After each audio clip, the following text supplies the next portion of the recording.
네, 방금 소개받은 추모연대 집행위원장 이창훈입니다.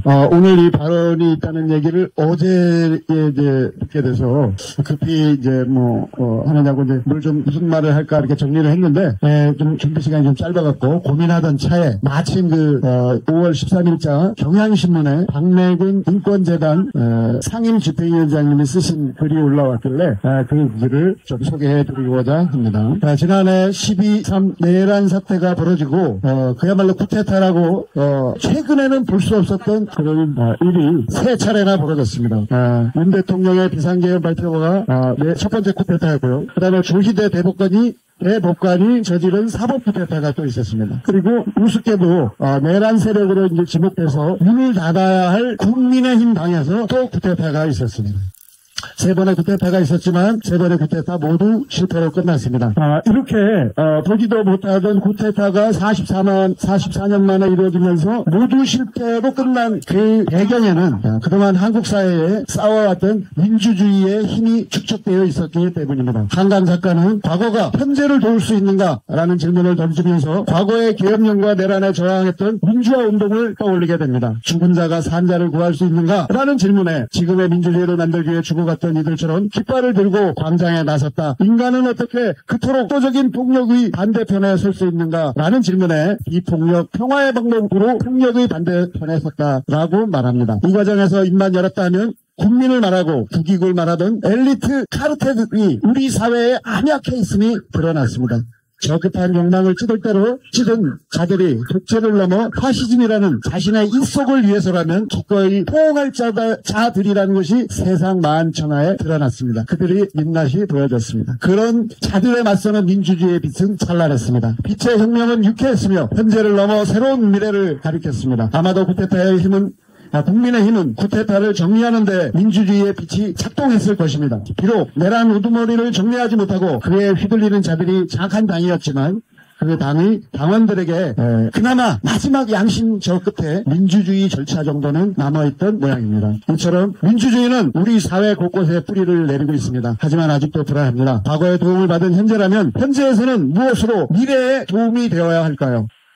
지난 5월 8일 어버이날이었습니다. 이날 오후 2시 국회 정문 앞에서 조촐한 어버이날 기념식이 있었습니다. 민주화를 위해 희생당한 열사들의 부모님들을 모시고 그분들에게 카네이션 꽃을 달아드렸습니다. 부모님들은 민주유공자법을 제정하기 위한 천막농성과 피켓팅을 4년 동안 이어오고 계셨습니다. 그 4년 동안 무려 14분의 열사의 부모님들이 돌아가셨습니다.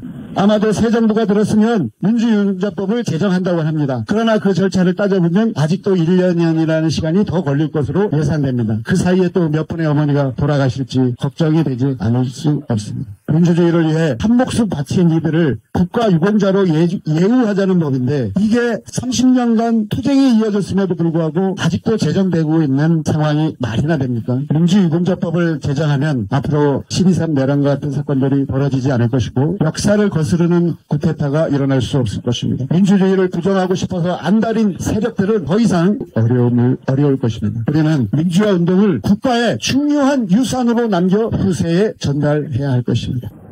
민주유공자법이 제정되면 여러 사회 곳곳에서 우려하는 지점들이 있습니다. 또 하나의 귀족층을 만들 것이냐 이런 걱정들을 하고 그 다음에 간첩이 국가유공자가 되는 거 아니냐 이런 우려들을 하시고 걱정하시는 분들이 많습니다. 그러나 그것은 다 가짜 뉴스입니다. 저희들이 3년째 4년째 법안을 검토하고 있지만 민주화 유공자의 가족들이 귀족화될 염려도 없고 간첩이 국가유공자가 될 이유도 없습니다. 그러함에도 불구하고 국민의힘은 지금까지 말도 안 되는 이유를 들어가면서 반대하고 있습니다. 새 정부는 이러한 내란당의 주장을 무시하고 새 정권이 들었으면 민주유공자법을 반드시 제정해야 할 것입니다. 또한 민주유공자법과 관련해서 중요한 행사가 있습니다. 오는 6월 15일입니다. 일요일날 시청 옆에 동편 광장에서 사회 민족민주열사 희생자 범국민 추모제가 개최될 예정입니다. 저희들이 한 3, 4년 전부터 열사들의 영정을 모시고 행진하는 행사를 같이 하고 있습니다. 그 행사는 송영광장 사거리, 안국역 사거리라고 하는데요. 이 공간에서 출발을 해서 행사장은 시청 옆 동편 도로에 도착해서 가지고 온 영정을 무대에 정성스럽게 한 분씩 올리고 시간은 4시부터 진행됩니다. 민주유공자법 제정을 간절히 바라는 분들은 한 분도 빠짐없이 그날 범국민 추모제에 참석해 주시면 감사하겠습니다. 작년 범국민 추모제도 같은 장소에서 비슷한 시기에 진행했는데요. 약 800, 정확히는 799명의 열사분들을 모시고 저희 추모제를 진행했습니다. 올해도 몇 분이 좀 늘어나실 것 같습니다. 800여 분이 넘을 것 같은데 그런 뜻깊은 자리에 많이 참석해 주시면 감사하겠습니다. 서울 시민 여러분, 민주유공자법 제정에 찬성하시죠? 찬성하시죠? 감사합니다.